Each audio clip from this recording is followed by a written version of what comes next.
Есть определенные международные стандарты, что участковый инспектор милиции должен обслуживать от 3 до 4 тысяч населения. Население у нас растет, а мы все меньше и меньше нас становится.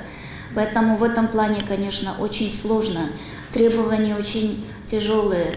И надо отдать должное сотрудникам милиции, которые в любом случае выполняют свои функции. Да и все вы знаете, и угрозы-то у нас все новые и новые угрозы появились. Раньше, да даже лет 5 назад, никому в голову, наверное, не могло прийти, что может быть религиозный экстремизм, что так открыто можно было на улице расстрелять представителя власти.